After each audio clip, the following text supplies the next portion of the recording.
사도행전 9장 36절에서 43절입니다. 사도행전 6장 9장 36절에서 43절 함께 교도하도록 하겠습니다. 36절부터 43절까지 사도행전 9장 9장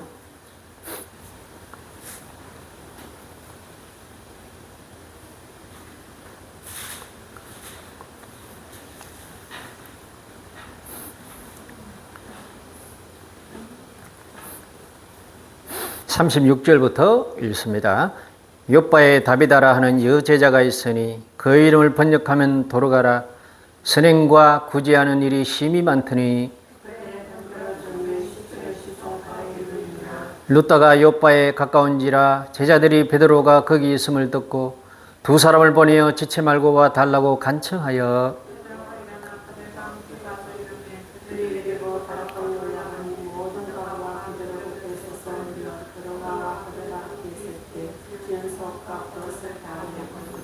베드로가 사람을 다 내보내고 무릎을 꿇고 기도하고 돌이켜 시체를 향하여 이르되 다비다야 일어나라 하니 그가 눈을 떠 베드로를 보고 일어나 앉는지라.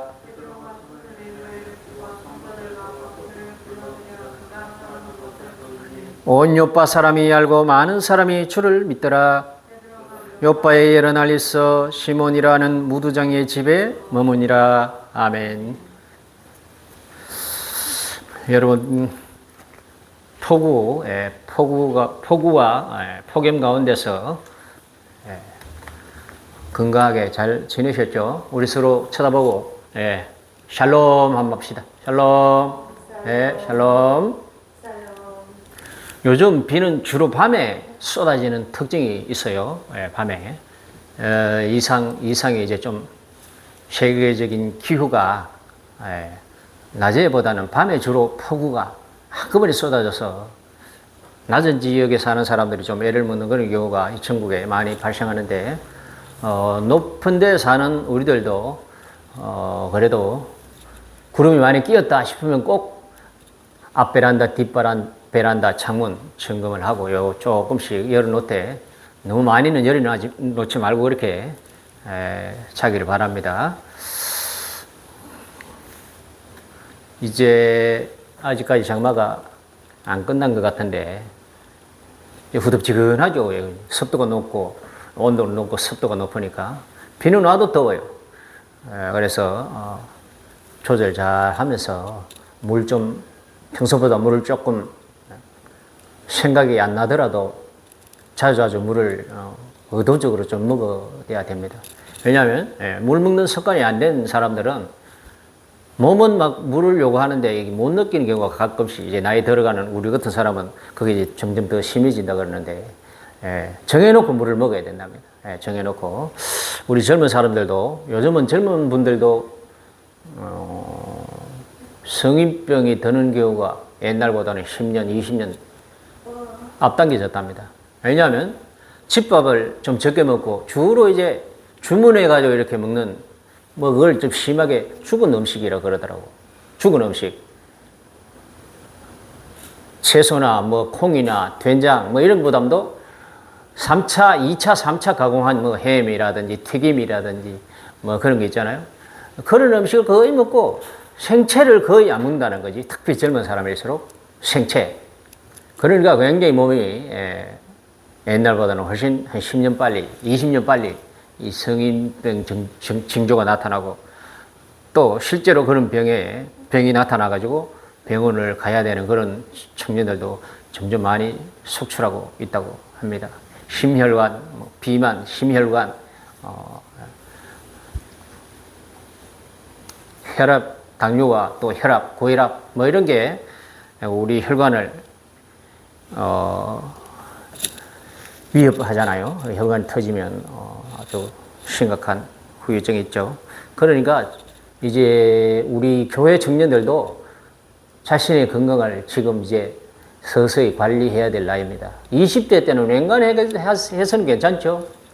근데 이제 30대부터는 음식 문화가 완전히 옛날보다 바뀌었기 때문에 관리해야 됩니다. 그래도 이제 여전히 이제 아빠나 우리 좀 나이 든 사람은 옛날 습관이 있어가지고 채소나 된장이나 뭐 멸치나 이런 걸 먹는 걸 늘 먹거든요. 근데 우리 현민이 현재 예전에 가만히 생각을 해보면 엄마가 뭐 제대로 차려주기 전에는 시켜 먹든지 또 나가서 먹든지 뭐 이렇게 너무 많으니까 몸에 과도하게 비만, 살이 찌고 혈압이 올라가고 그래서 혈관벽이 두꺼워지고 그리고 또 수면에도 문제가 있잖아요. 나도 이제 그러는데 잘 때 늘 머리맡에 스마트폰을 머리맡에 두고 잠 깰 때마다 그것을 들여다보고 또 잠들 때까지 그것을 들여다보니까 캄캄한 데서 이 눈이 자극을 받아가지고 이 뇌가 이제 착각을 하는 거죠. 수면을 깊게 못 잔답니다. 오늘 아침에도 내가 몸이 조금 안 좋아가지고 뭐 기도할 생각을 못하고 이제 유튜브 그 건강에 대한 그 서울대 교수님 그 건강에 대한 들었는데 심혈관 뭐 문제에 대해서 말씀을 하시더라고요.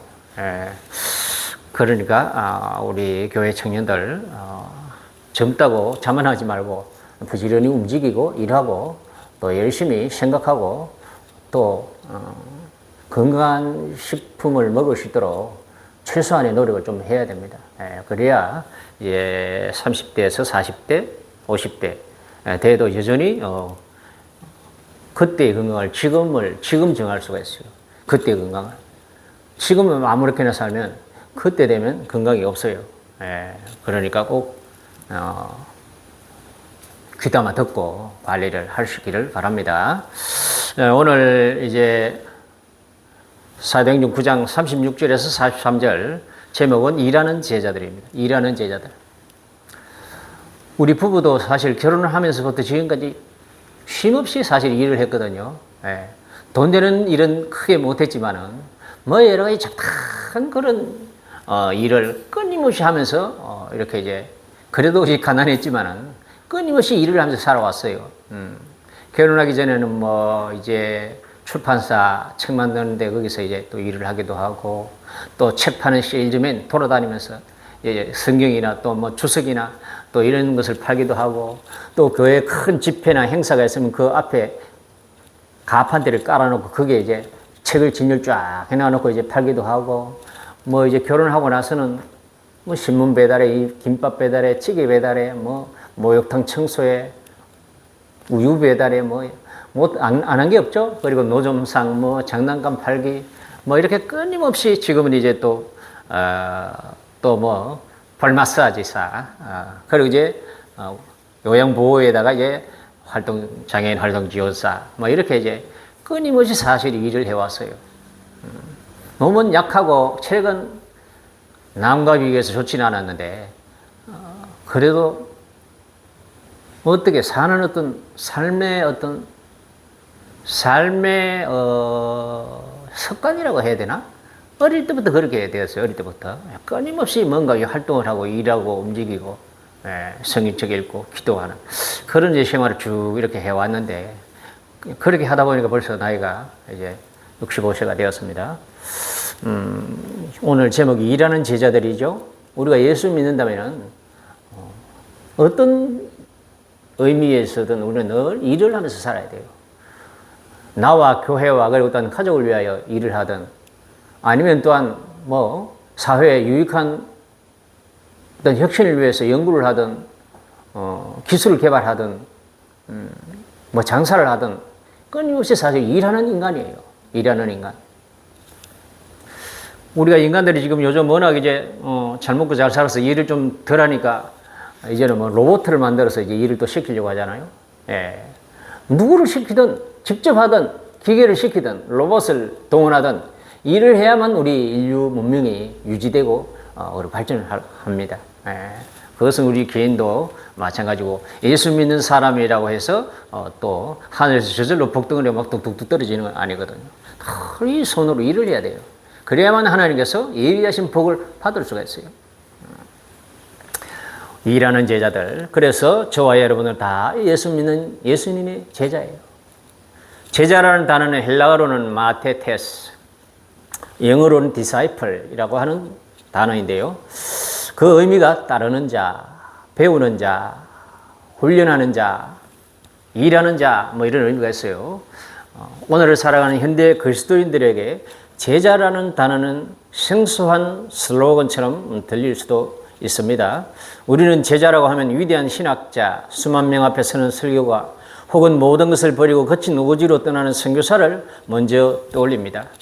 평범한 직장 생활을 하고 매일 아침 많은 지하철에 몸을 싣고 가사 노동과 육아에 지쳐 쓰러지는 나 자신은 진짜 제자의 상과는 거리가 멀다고 그렇게 자책하는 수도 있습니다. 그러나 오늘 사도행전의 본문은 우리에게 전혀 다른 한 제자의 얼굴을 소개해 줍니다.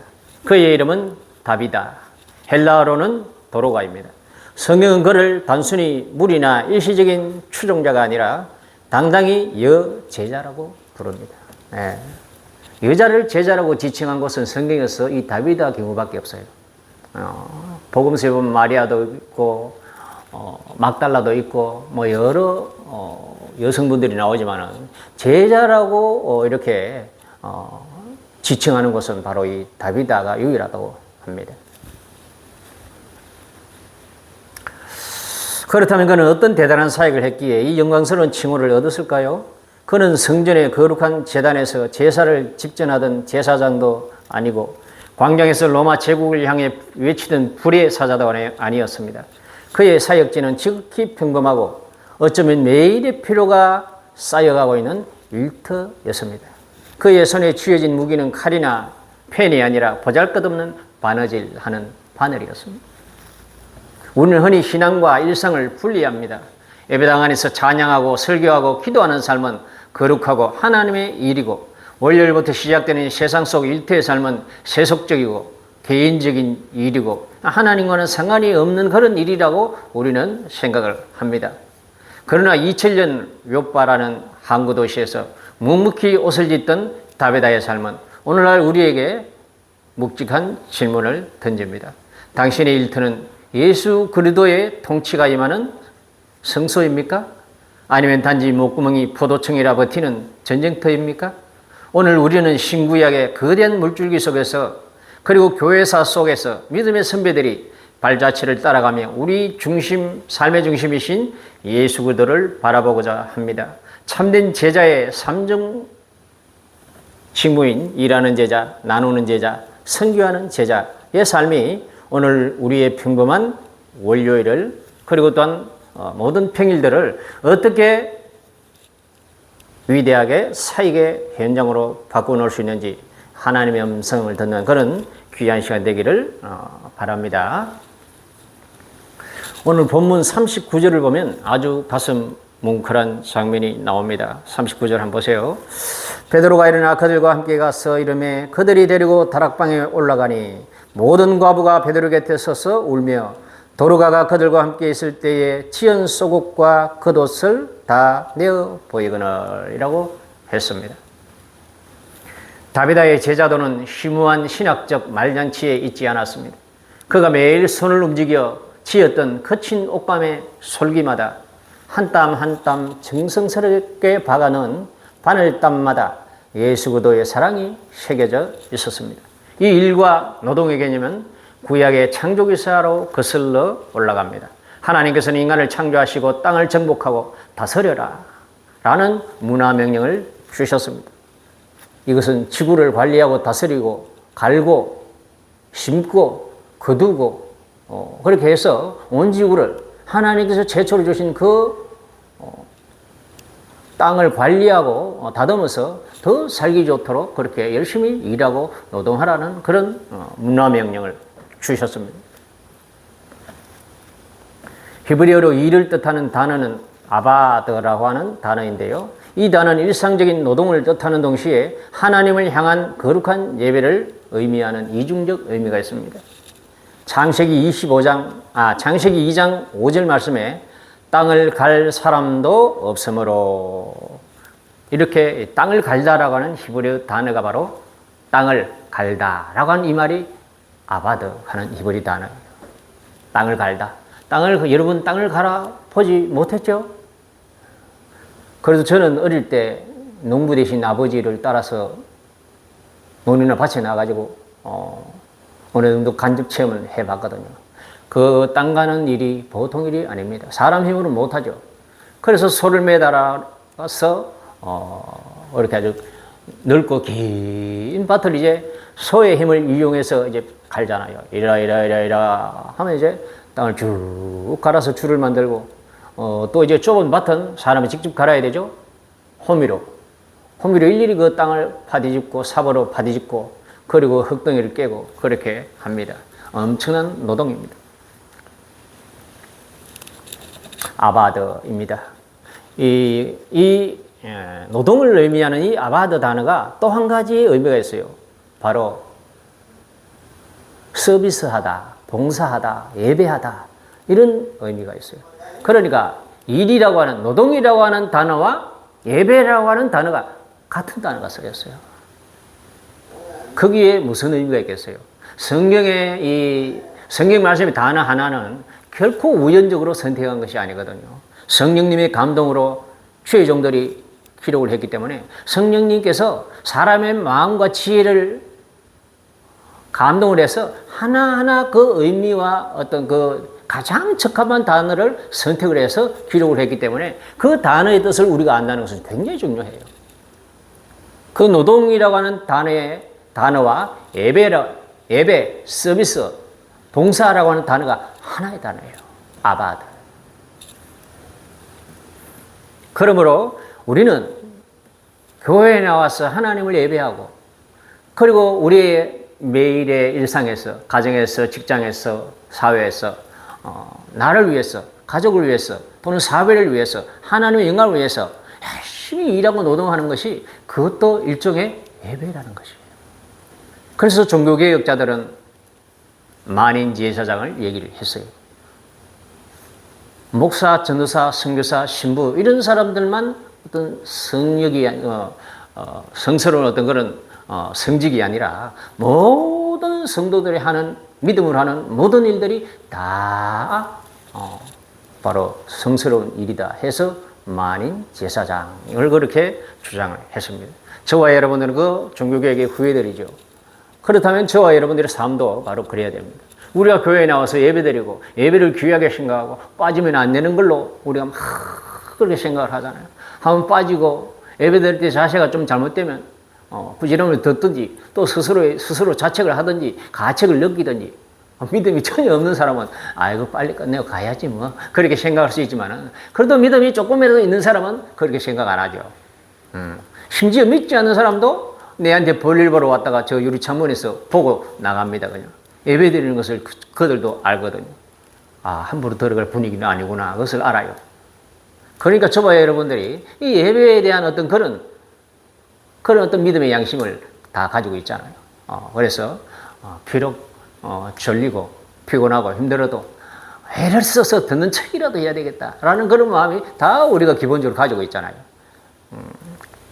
바로 그런 마음처럼 우리가 일상의 일을 할 때 직장에서나 가정에서나 또는 일상의 어떤 그런 사회를 위한 현장에서나 그런 마음을 가져야 해요. 내가 하나님 앞에서 내가 예배드리는 중이다. 하나님을 위해서 내가 봉사하고 서비스하는 시간이다. 그런 생각을 가지고 우리가 매일매일을 살아가야 됩니다. 그런 사람이 우리가 허투루 살아갈 수 있겠습니까? 매일매일이 하나님께 예배드리는 성스러운 일입니다. 그렇게 믿으시고 바로 저와 여러분들은 오늘 제목처럼 일하는 제자, 예수님의 일하는 제자가 되자. 예수님의 제자다 나는. 그렇게 믿으시고 여러분 하루하루를 열심히 살 수 있기를 바랍니다. 성경의 관점에서는 하나님의 창조 세계를 돌보고 가꾸는 모든 정직한 노동은 그 자체가 하나님께 드리는 최상의 예배입니다. 그러나 인간의 타락 이후 노동은 저주와 땀, 착취와 비교의 수단으로 변질되고 말았죠. 이 일그러진 노동을 완벽하게 회복시키시기 위하여 오신 분이 바로 예수님이십니다. 사실 우리 믿음이 없으면 고용주나 또는 고용인이나 다 그 일에 대해서 왜곡되고 일그러진 그런 노동관을 가지고 있잖아요. 나는 저 사람을 이용해가 어찌됐든 사업을 성공시키고 이문을 많이 남겼어. 저 사람의 월급은 어찌됐든 한 푼이라도 덜 줘가지고 회사를 크게 하고 그리고 나 개인의 재산을 불리고 그렇게 해야 되겠다라는 생각을 가질 수 있잖아요. 그래서 뭐 한국의 노동법이나 또는 한국 문화에 적응하지 못해서 이렇게 어려워하는 외국 노동자들을 착취하고 그렇게 참 고발당하는 그런 한국 사장님이 많다고 그러잖아요. 그런 말이 있어요. 무슬림들이 우리나라 와서 테러를 절대 못하는 이유가 그 중에 한 가지가 뭔지 압니까? 한국의 사장님 때문이래요. 무슬림이 교회를 가지고 한국에 들어왔다가 어떤 중소기업에 또는 뭐 시골 농부에게 고용이 돼서 일을 합니다. 그런데 이 사장이 얼마나 지독하게 일을 시키는지 도무지 피곤하고 막 잠자는 시간도 모자라. 너무 힘들고 피곤해서 도저히 계획하고 집중해서 테러를 할 수가 없다고 하는 거예요. 그래 무슬림이 제일 테러하기 힘든 사람이 우리 한국의 사장님이시래요. 아주 우스운 얘기 같지만 거기에 일리가 있어요. 네. 하나님께서 본래 창조하신 본래 우리 인간에게 주신 그 고귀한 이 노동의 어떤 가치를 전혀 아주 타락한 자본주의적인 어떤 그런 관점으로 생각을 하기 때문이에요. 그렇다고 해서 뭐 고용주만 늘 그렇습니까? 고용인도 마찬가지예요. 고용인도 될 수 있으면 내가 좀 꾀를 부려가지고 설렁설렁하고 사장이 좀 신경을 안 쓰고 눈을 좀 다른 데 볼 때 조금이라도 더 좀 편하게 일을 해서 그렇게 하루하루 시간을 때우고 그렇게 돈을 쉽게 벌려고 하는 그런 생각을 가진 사람들도 역시 마찬가지잖아요. 예. 우리는 다른 사람이 보든 안 보든 그리고 또한 최선을 다해서 혁신을 일으키고 일하는 사람이 편하게 일할 수 있도록 그리고 어떤 동기부여가 되도록 충분한 보상을 해줄 그런 계획을 세우고 일을 시키고 그 일하는 사람도 최선을 다해서 사장님의 눈은 피할 수 있지만 하나님의 눈은 피할 수 없다라는 그런 어떤 믿음을 가지고 내가 맡고 있는 그 일에 최선을 다하는 아주 부지런하고 창의적이고 한 푼이라도 더 남을 수 있도록 사장님을 돕는다는 생각으로 그렇게 서로가 일을 할 때 함께 상생을 하는 겁니다. 예. 그래서 후진국에서는 사장만 부자 되고 일하는 사람은 아주 참 어렵잖아요. 정말로 선진국에는 함께 동반 성장을 해서 온 전체 나라가 부자가 됩니다. 그것이 바로 하나님께서 원하는 그런 행복한 사회요 국가거든요. 사랑하는 우리 가족 성도 여러분, 우리들은 이런 노동에 대한 건전한 성경적 관점을 가져야 합니다. 그래야 그런 관점 때문에 우리는 열심히 일을 할 수 있어요. 오늘 성경에 나오는 이 다비다라고 하는 사람이 무슨 일을 하든지 마음을 다하여 죽게 하듯하고 사람에게 하듯 하지 말라. 너희는 주 그리스도를 숨기느니라. 그 골로새 3장 23절에서 24절 말씀처럼 다비다가 자기와 처지가 비슷한 동료 그 다메섹 도시에 그 요파 도시에 많은 젊은 과부들을 위하여 또는 나이 든 과부를 위하여 자기의 재능인 바느질 기술을 가지고 그렇게 열심히 노동을 하고 돈을 벌고 그리고 남는 2분으로 어렵고 힘든 과부들을 위해서 그들의 속옷과 겉옷을 지어서 입힌 그들이 큰 부자였다면 많은 고용을 해가지고 옷 만드는 것을 그 남은 돈으로 옷을 사든지 했을 건데 성경에 보면 그렇지를 않고 직접 옷을 만들었다고 했잖아요. 속옷과 겉옷을 내보이며 직접 지어서 준 것을 내어보이며 이렇게 울면서 많은 과부들이 죽은 다윗 앞에서 베드로에게 그렇게 이제 말을 했거든요. 그런 걸 봐서 다윗도 역시 큰 부자는 아니었다. 직접 손수 바늘을 가지고 바느질을 해서 일을 하고 남는 돈으로 옷감을 사가지고 직접 그 속옷을 만들어서 많은 주변의 어려운 과부들에게 속옷과 겉옷을 나누어 주었다는 거예요.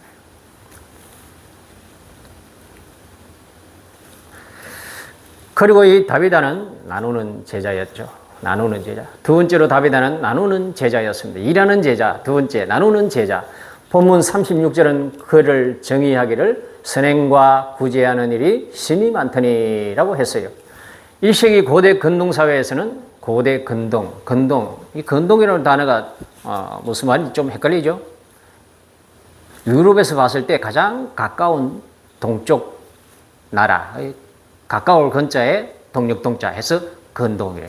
지금의 이제 이스라엘 주변으로 아랍, 중동 저쪽 지역이 이제 근동이에요.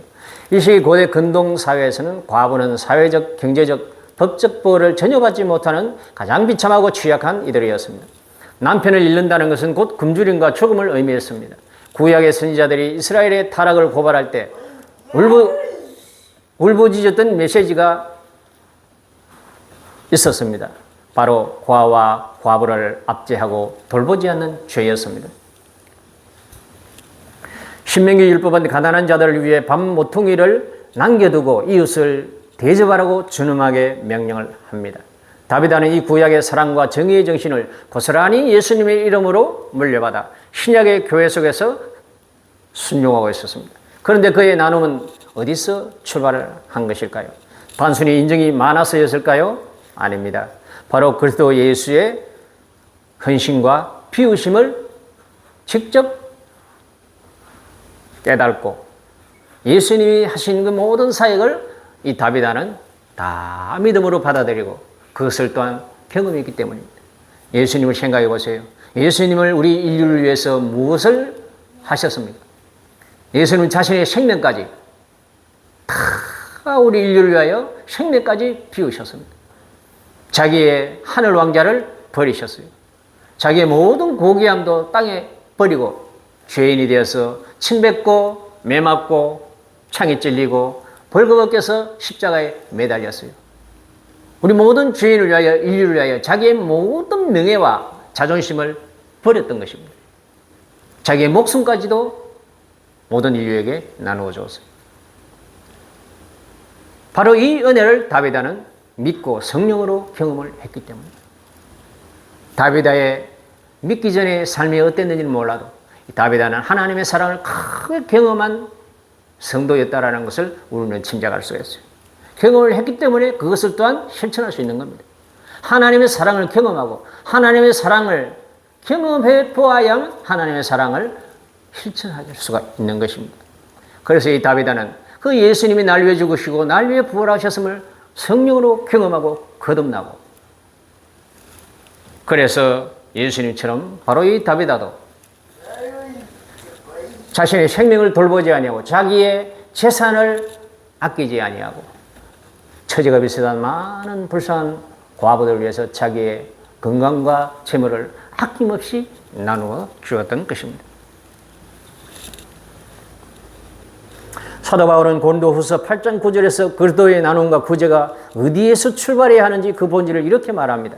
우리 주 예수 그리스도의 은혜를 너희가 알거니와 부유하신 이로서 너희를 위하여 가난하게 되심은 그의 가난함으로 말미암아 너희를 부욕케 하려 하심이니라. 그리스도의 제자는 먼저 주님께 감당할 수 없는 영적 채무를 진 자들입니다.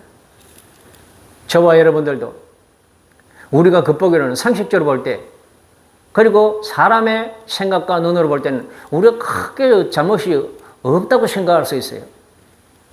그러나 성경은 말합니다. 모든 사람이 죄를 범하였음에 하나님의 영광에 이르지 못하더니라고 했어요. 하나님의 뜻대로 살지 않고 하나님을 모르고 하나님과 상관없이 사는 모든 사람은 하나님의 율법으로 볼 때는 다 죄인이에요. 버림받을 그런 아주 저주받은 아담과 후의 후손들입니다. 그 누구도 예수를 믿고 거듭남으로 하나님의 안으로 예수님의 그 사역, 그 죽으시고 부활하신 그 사역 안으로 들어오지 않는 이상 아무리 착하고 품격 있는 신사숙녀라도 다 하나님께 버림받은 사람들이에요. 예수를 믿고 예수님께서 누구든지 내게로 오라고 하셨잖아요. 수고하고 무거운 짐진 자들아 다 내게로 오라. 내가 너를 쉬게 하리라. 그 예수님의 부름에 초청하고 예수님의 제자가 되고 믿음 안에 들어온 자만이 바로 하나님께서는 비록 허물이 있고 결점이 있고 결함이 있고 약해도 하나님께서는 너는 내 자녀다. 너는 나의 제자다. 그렇게 인정을 해주는 겁니다. 너는 주의 이름으로 죄가 없다. 그렇게 말씀해 주는 겁니다. 그런 적 누구든지 그도 안에 있으면 새로운 피조물이라. 이전 것은 지나가서니 보라 새 것이 되었도다. 예수님을 믿는 사람들은 새 것이 되었다는 이 새 피조물에 대한 생각을 분명히 가지고 있어야 돼요. 아이고 뭐 새 것이 되었는데 다 늙어가는데 믿어도 다 늙어서 죽고 또 죄도 짓고 뭐 여러 가지 또 인격적인 결함도 있고 뭐 여기저기 또 세상 여론에 문매를 맞는 교회도 있고 목사도 있고 뭐 장로도 있고 그렇던데 그렇게 생각할 수 있잖아요. 물론 그것은 잘못 맞습니다. 목사나 교회가 세상 앞에서 손가락 당할 그런 죄를 지으면 벌을 받아야죠. 지적을 받아야죠. 문매를 맞아야죠. 그럼에도 불구하고 영원한 차원에서 영원이라고 하는 시간 속에서 보면 하나님께서는 그럼에도 불구하고 그들을 버리지 않아요. 그럼에도 불구하고 저와 여러분들을 버리지를 않아요. 성령께서는 내 속에 끊임없이 그런 문매와 정죄와 지적과 어떤 세상의 그 문매를 통해서 믿는 사람들을 다시 한번 회개하게 하고 정신 차리게 하고 다시 주님께 자세를 가다듬을 수 있도록 기회를 바로 그런 것들을 통해서 하나님께서는 성도들을 다시 정신 차리게 하는 겁니다. 아버지가 아들이 잘못하면 마냥 내버려 두는 경우는 잘 없잖아요. 어릴 때부터 성인이 될 때까지 한 번도 꾸지람 안 하면 그 자식이 인간 되지를 못해요. 잘못하면 지적을 하고 때리고 해야 돼요. 회초리를 들어야 됩니다. 사랑의 매를. 근데 단 한 번도 꾸지람이나 매를 맞아본 적이 없는 사람은 그야말로 효자, 효녀든지 아니면 망나니가 될 가능성이 많은 사람들입니다. 현명한 부모는 자식이 잘못하면 꾸지람을 합니다. 화를 냅니다. 회초를 듭니다. 그것처럼 바로 하나님께서도 하나님의 자녀가 하나님의 제자로서 삶을 심각하게 이탈하고 잘못하면 하나님께서는 때립니다. 부도를 나고 병이 들고 관계가 어그러지고 그런 막대기와 회초리를 통해서 목자 되신 예수님은 우리를 원하는 목적지로 데리고 가는 겁니다. 그래서 쉽게 우리는 세상으로부터 지적받고 무매를 맞는 그런 주의 종이나 교회에 대해서 저거는 완전히 믿는 거 아니다. 그렇게 쉽게 속단을 하면 안 됩니다.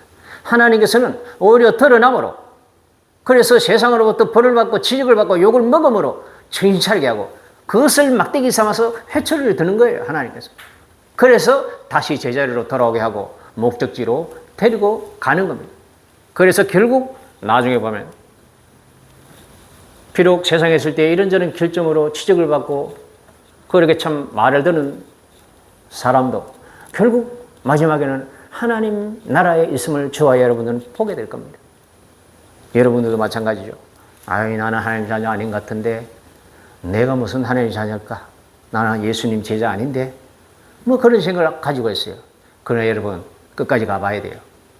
하나님의 이 일은 깁니다. 세상 사람들은 단 1년 만에 단 몇 달 만에 상대에게 뭔가 변하기를 바라지만 하나님께서는 그 사람의 전 인생을 가지고 그 사람을 다뤄요. 무슨 말인지 알겠죠? 기독교 역사적 실화 하나를 소개합니다. 19세기 프로메테우스이자 소외된 이들의 어머니라고 하는 엘리자베스 프라이라고 하는 영국의 퀘이커 신도였던 엘리자베스 프라이는 당시 지옥과도 같았던 런던의 뉴게이트 교도소의 여성 수감자들을 방문합니다. 그곳은 온갖 어물과 추위, 폭력 속에서 여성들과 그들의 어린 자녀들이 헐벗은 채로 방치되어 울부짖는 아비규환의 현장을 보게 됩니다. 여러분, 지금 유럽이 우리가 생각할 때는 굉장한 도시들 같죠.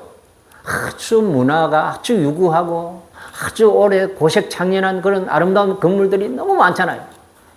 그리고 포용과 관용의 나라들이잖아요. 프랑스나 영국이나 뭐 덴마크나. 그런데요, 몇백 년 전만 해도 그 나라들도요, 우리나라만큼 못 살았답니다. 거지에는 막 길에는 좁은 길에는 막 진흙탕이 막 있고요.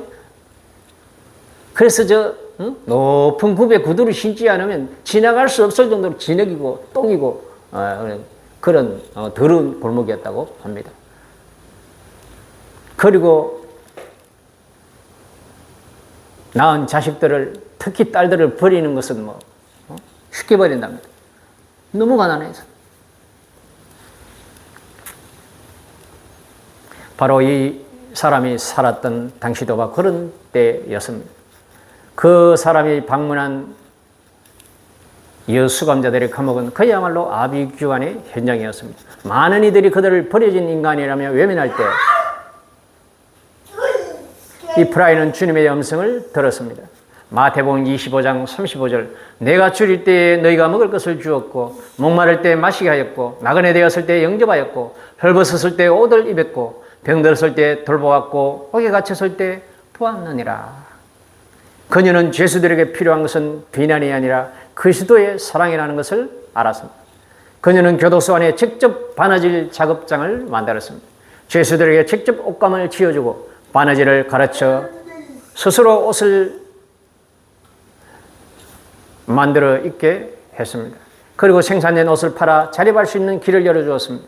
사람들은 더럽고 소망 없는 범죄자 집단이라고 손가락질 했지만 엘리자베스 프라이는 그들의 손에 바늘을 쥐어주며 깨어진 하나님의 자존심, 하나님의 형상을 회복할 수 있도록 도왔습니다.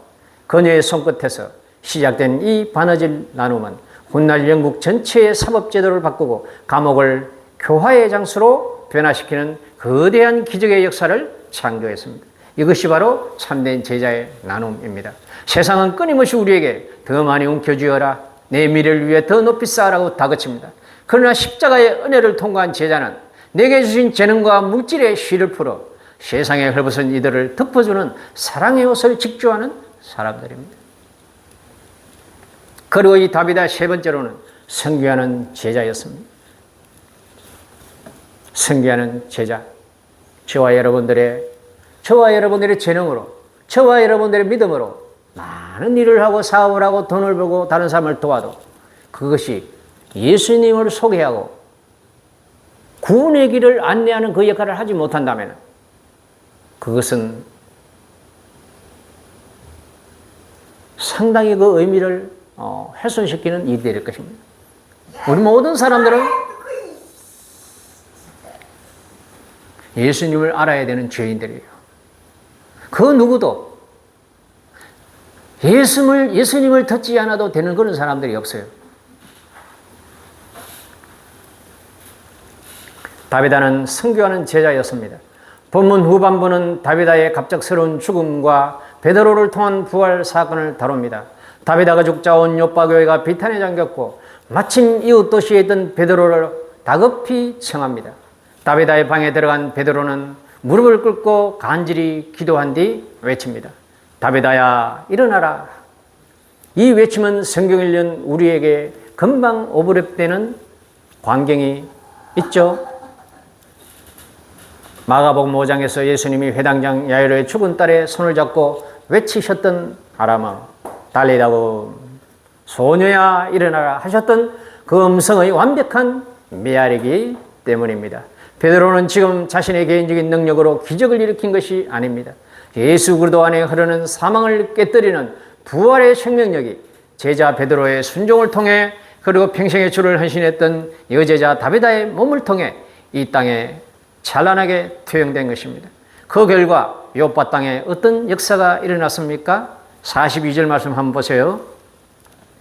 42절 온 요파 사람이 알고 많은 사람이 주를 믿더라.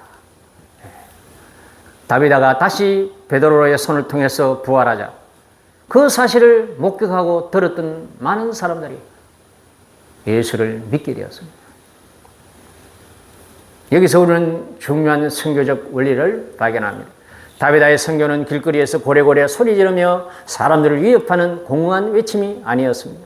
만약 다비다가 평소에 주변 이웃들의 피를 빨아먹고 자기 이익만 챙기며 살다가 기적적으로 살아났다면 사람들은 그를 보며 예수를 믿기는커녕 에이 좋았다 말하네 그렇게 말했을 것입니다.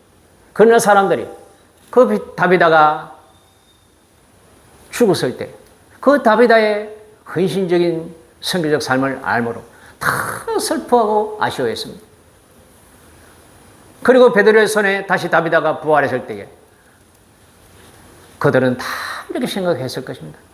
아, 역시 다비다는 저런 부활의 경험을 할 만한 분이지.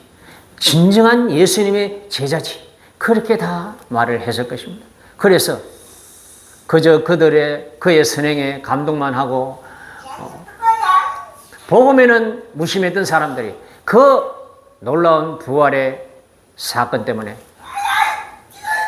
본격적으로 예수님을 믿게 된 것입니다. 이들이 예수를 구주로 영접하게 된 비결은 그의 평소 삶의 궤적이 이미 그리스도의 복음을 보여줬기 때문입니다. 그의 바느질 소리, 과부들의 눈물을 닦아주던 따뜻한 손길이 이미 요파 사람들의 마음밭을 부드럽게 기경해 놓았던 것입니다. 평소에 뿌려놓은 사랑의 삶이라는 밭이 있었기에 베드로를 통한 부활의 기적이라는 씨앗이 떨어졌을 때 폭발적인 복음의 부흥이 일어날 수 있었던 것입니다. 우리는 또 하나의 바로 이것입니다. 우리가 평소에 믿음의 선행을 주변에 많이 이렇게 쌓아놓아야만 하나님께서 기회가 되면 우리의 그런 선행을 통해서, 일을 통해서 바로 예수님의 기적이 일어나고 그리고 복음의 부흥이 일어날 수 있는 단초가 된다는 것입니다. 믿는 사람으로서의 우리의 선행이나 믿음의 많은 일들이 쌓여 있지 않으면 우리를 통해서 복음을 듣게 되고 거듭나게 될 사람들이 한정적이라는 것입니다. 다비다는 거기에 아주 걸맞는 그런 믿음의 많은 선행들을 그 욥바라고 하는 도시에 오랫동안 쌓아놓았기 때문에 바로 죽음을 극복하고 부활한 그 자신을 통해서 많은 사람들이 예수님께 돌아오게 되고 믿게 되는 그런 복음의 부흥을 목격할 수 있게 되었다라고 말할 수 있겠습니다. 한국의 초기 교회에 활동했던 여제자 이야기 하나 더 소개합니다. 평양교회의 백선행 여사입니다. 1848년에서 1900 그 덮은 거 떼세요. 왜 싫어하는 거 알면서 한 일이네 오늘 이거. 설교를 못 올리게 됐네. 1848년에서 1933년에 살았던 평양교회의 백선행 여사 이야기입니다. 그녀의 본명은 백무명. 왜 백무명일까요? 이름을 잘 한번 보세요. 무명이잖아요. 이름조차도 없는 아주 신분이 낮은 그런 사람이었던 것 같아요. 백무명. 이름조차 없던 여인이었습니다. 14살에 결혼을 했으나 2년 만에 남편을 잃고 16살의 어린 나이에 과부가 되었답니다. 당시 조선사회에서 이름 없는 어린 과부의 삶은 지옥과 같습니다. 그녀는 먹고 살기 위해 밤낮으로 바느질을 하고 남의 집 빨래를 하고 밭을 일구며 피땀 흘려 돈을 모았습니다. 그 당시에는 북한의 평양 땅이 훨씬 잘 살았거든요. 외국 문물이 빨리 들어왔고 기독교 신앙도 훨씬 빨리 들어왔어요. 여기보다. 얼마나 지독하게 아끼고 모았는지 평양 사람들도 그녀를 향해 지독한 수전노, 독한 과부라고 손가락질 했습니다. 그렇게 평생의 눈물로 모은 거금을 들고 어느 날 갑자기 평양의 한 교회의 문을 두드리고 그리고 예수를 만납니다. 복음이 그녀의 심장에 떨어지자 놀라운 기적이 일어났습니다.